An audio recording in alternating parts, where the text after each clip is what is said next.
Welcome to the PoPolitickin show. Founded in 2008, PoPolitickin is a hip-hop meets self-help brand. With each interview, we teach the babies and share success secrets with you, the listener. Past guests of the PoPolitickin show include Yo Gotti, Currency, MC Light, BG, Dead Prez, Rashida, Project Pat, and more. We also showcase the future upcoming stars of hip-hop. Subscribe on iTunes and get automatic updates of each podcast episode. PoPolitickin.com. Yo, this is Annyett Royale on PoPolitickin. You guys can check me out on all social media platforms. Check my new music out on iTunes, Google Play, Amazon Music, Spotify, on every digital network. And you can also see my brand new video, Confused, on YouTube.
Welcome back to PoPolitickin.com, your home for music meets self-help, personal development.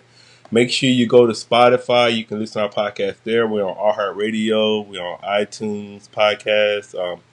Anyway you listen to podcasts, we're there. I'm now politicking with the lovely Annyett Royale. I said your name right? I don't want to say it wrong. No, it's Annyett Royale. Annyett. My Yep. bad. Annyett Royale. My bad. How you doing today? I'm doing great. And yourself? I'm wonderful. So the first thing I just want to talk about your hometown. Let us know where you're from. Okay. Originally from San Bernardino, California. The I, Dino. the Dino, the IE, the Inland Empire. How was it growing up out there? It was actually pretty cool, you know. I mean, it's a pretty diverse community, you know. Was it middle class? Well, that's where I lived. Yeah, pretty much. Yeah. All right. And talk about your background a little bit. Let us know how long you've been in music. What got you into it? I've been singing pretty much all my life, but I think seriously, I probably didn't really take it that serious until I won my first talent show. I think I was 15 or something like that. You think you got a voice, but you really don't know how good it is until other people hear it and, are like, okay, girl, what you really doing? Um, and then I got signed to No Limit Records pretty young too. That was my first record deal. I was actually found by, I Nope. could say, Snoop Dogg and his dad. Well, his dad managed me. I was at Snoop's house. His cousin, his first cousin, is my god sister, and so I just so happened to be there at the right time, I guess, and got called to the carpet to do something when I really didn't want to, but there it was, and from there they took me to meet Master P on the. I got the hookup. Movie stage and sang for him. And next thing I know, was on a flight to New Orleans. So you're a No Limit Soldier? I was not no more. Yeah, actually, that's cool because I actually had a Fiend on the show. I had Rico from Sons of Funk. So I'm a Yeah. big No Limit fan. Was you on either of them, like, would you used to do like the background for the some of the songs or? No, I've never done background for anybody. I've always been, just a recording artist myself. But no, I haven't done any backgrounds or hooks for any of them. I mean, but so what happened with that? It just was. It was just a short period of time that I was actually even on the label. What happened with that is kind of what happens sometimes with a lot of artists. You get signed to a deal and then nothing really happens, for whatever reason. But, I continued writing and I started, someone asked me to write for Paige Heard from Everybody Hates Chris when she got signed to Cash Money. Worked with a couple of Swedish producers that were working on her project. And then, then I kind of got back into the whole music thing myself. Well, Okay. pushed into, I'm liking it. So what do you love about music? I like the whole creativity behind the music. Honestly, I mean, I love writing. I know that there's a lot of artists that just really want to sing and that's it. But I like the production of it. I like the writing. I like the arrangement of it. I like the performing of it. I like it all. Yeah, I went to your Instagram. I saw you trying to sing my song the other day. Let's go. That oh, you're the best part. You said, wait a minute. You said I tried. If you love me, won't you say? Because I'm only waiting. Now I'm messing with you. That's my song, though. I really like that song You too. know what? I don't really appreciate you saying I tried. I liked it. It was cool. Yeah, I like that song a lot. I So, do too. how would you describe your style as a singer? I am R&B. I mean, I am the heart and soul of R&B. I mean, I never really took my mind away from it. They say, oh, R&B is dead. I don't really believe that. I really believe that R&B is in a lot of other styles of music as well. But hardcore R&B, that, well, I kind of grew up in the 90s. So the 90s vibe, I believe, is coming back. But I believe that it's also going to be different. So I would basically say that I am R&B and probably a little pop. Well, did you hear what I know it's been Stephanie Mills and Eric Benet. They're basically saying like the mainstream they want R&B, but they don't want R&B from black artists.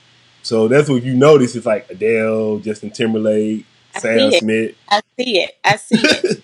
I mean, if you look at some of the Asian culture too, I mean, you have a lot of them doing it over there in Japan and things like that, but they don't want to see it from black people. But guess what? They're gonna see it from black people. I'm Yeah, sorry. because it's ours. How they gonna try to take our shit and try to run with it? I mean, it's not happening. There's too many of us to let that happen, right? So how do you far as your when you create songs, how does that process work? My process is pretty simple. I very rarely use tracks to create my music. I already have the melody in my head.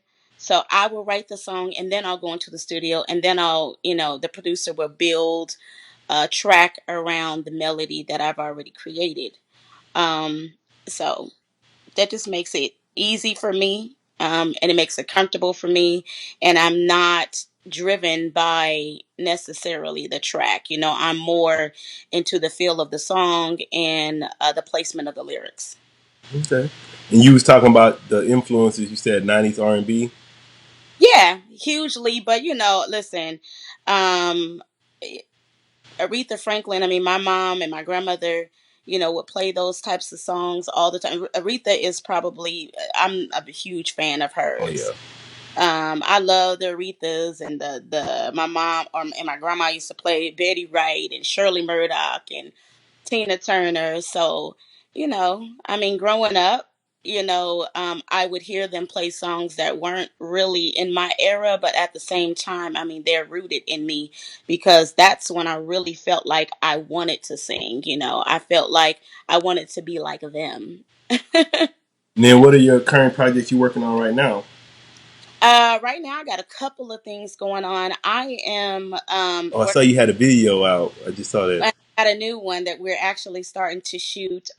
Next Friday, we start shooting for another song. It's called "Hey Boy." But the crazy part of it is I got a call maybe 2 weeks ago from someone that wanted to place that song possibly with Rihanna. So I don't know. We'll see what happens with that, but we're pushing forward right now on it. And then on the 25th, I am in concert with Dwelle in Las Vegas.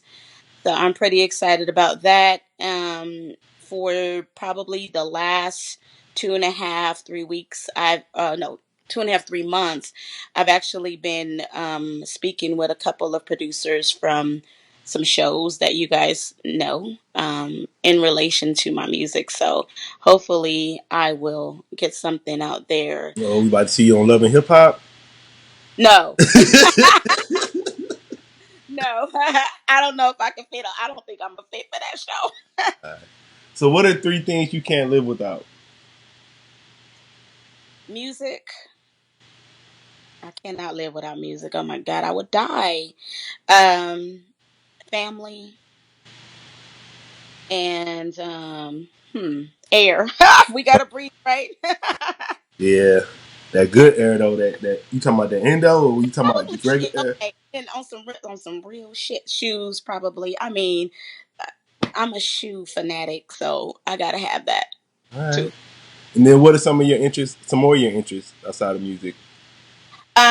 I love fashion. Fashion is like in my next life and maybe even in this life, if I can just put one more thing on my plate, would be fashion. I love fashion. I love the creativity of it. I've done several fashion shows that either I was a judge or a panelist, and in regards to the creativity of it, I like charity. I love doing things for charity, especially the American Diabetes Association.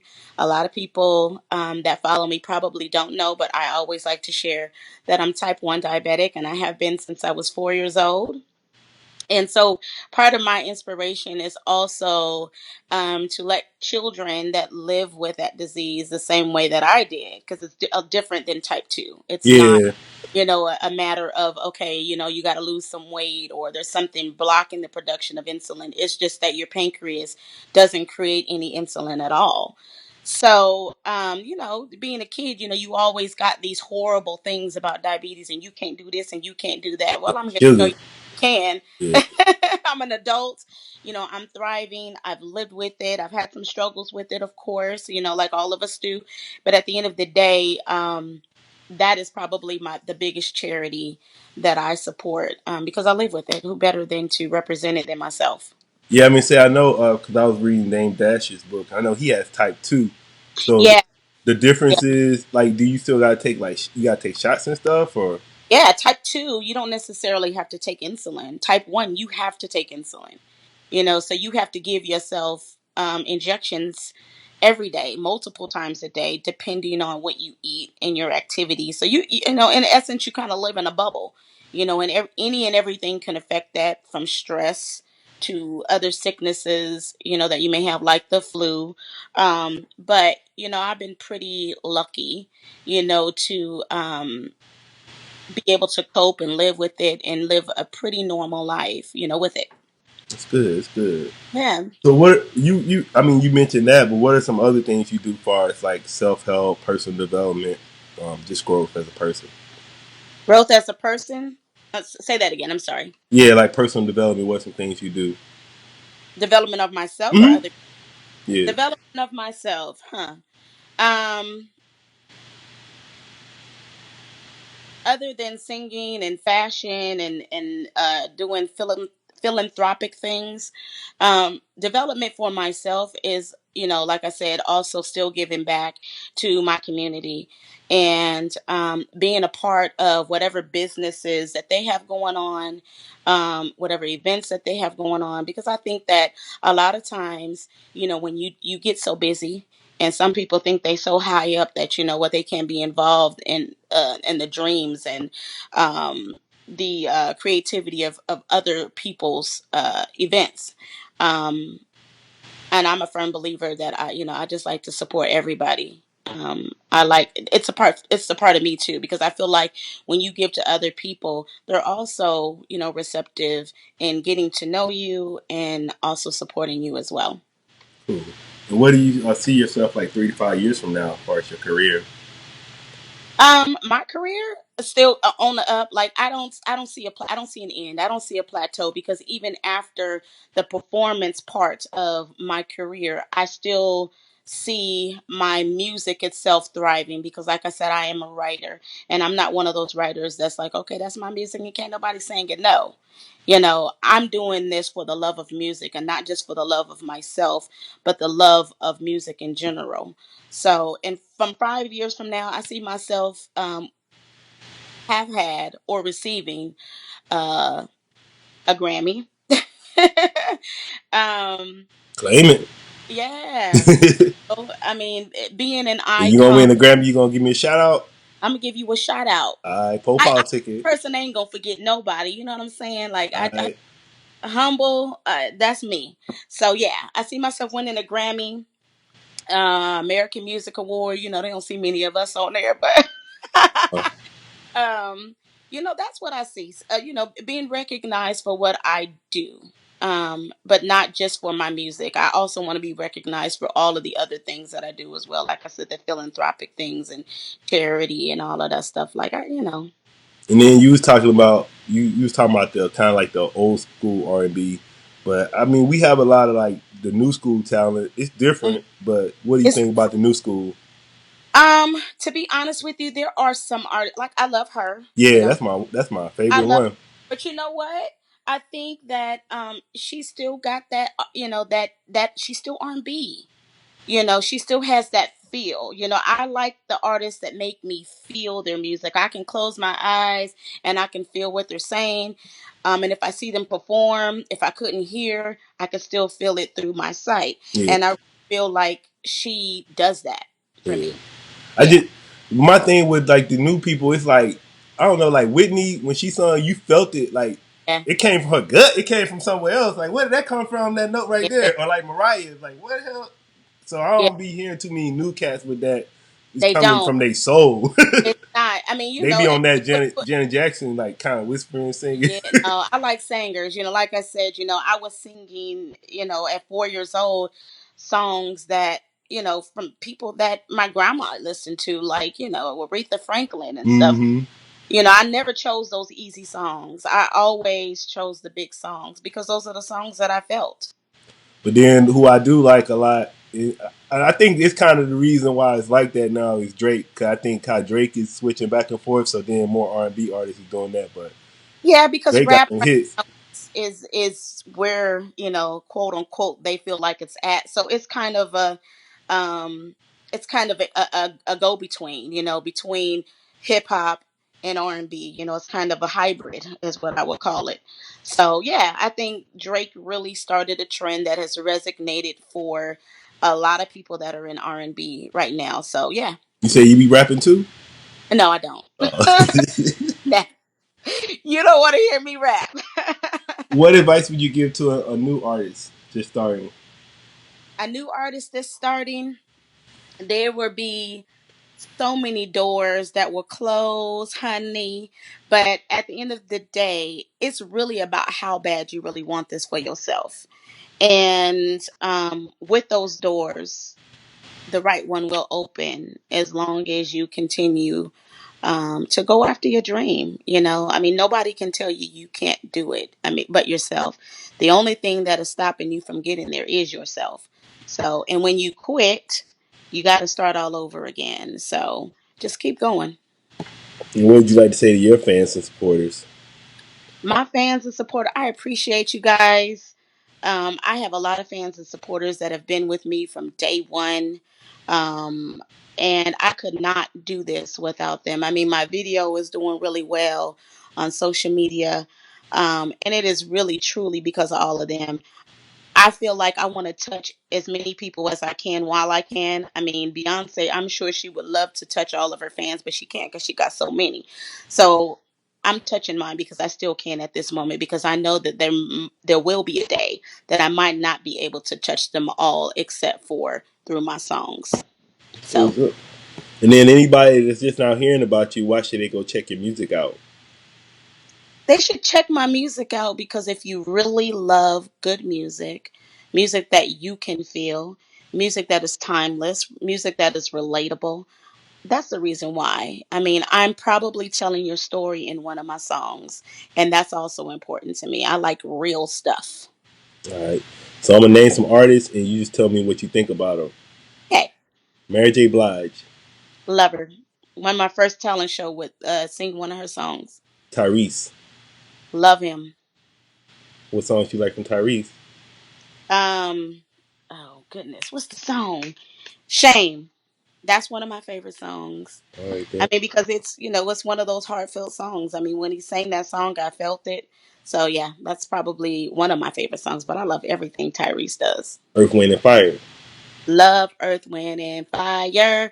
I actually sang at whose birthday was it? It was one of their birthdays at the Zen Lounge because Tisha and Dwayne Martin are friends of mine, and so yeah, I love Earth, Wind, and Fire. Stacy Lattisaw. I like Stacey Lattisaw. I do. Yeah, Um, yeah, I do yeah. like her. She had a hit they was sleeping on. I like that. Let me be your angel. Yep. Ooh. So when we gonna do this duet? Who, me and you? Yeah, I could do the Daniel Caesar. You can do the her part. Yo, can you sing though? You didn't hear me earlier. No, let's do it. Let's see. Oh, you're the best part. We ain't doing it. I'm messing with you. I want to say thank you for coming through politicking with me. Yeah, definitely. I had a lot of fun with you, and I look forward to doing more. You want to tell me your social media and everything? Yes, it is Annyett Royale, ANNYETT ROYALE on Facebook and Twitter and Snapchat, and on Instagram it's only the number four ANNYETT, I like that name. It's like royalty saying you're a queen. and it's my last name for real. Oh, okay. That's what's up. Well, actually, we added the E, but it's Royal. But Oh, yeah, yeah. That's we've dope. added. Yep. Thank you.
The PoPolitickin Show is brought to you by Audible. With over 180,000 titles to choose from, Audible is great for any continuous learner wanting to grow and expand their knowledge and insight. Go to www.audibletrial.com/POAudio and get an audiobook of your choice free with a 30-day trial. After the trial, your paid membership will begin at $14.95 per month. With your membership, you will receive 1 credit every month, good for an audiobook on Audible. Cancel before your trial ends and you will not be charged. So go to www.audibletrial.com/POAudio and download a free book by Tony Robbins, Grant Cardone, Napoleon Hill, Les Brown, Damon John, and more. Always remember that knowledge is power.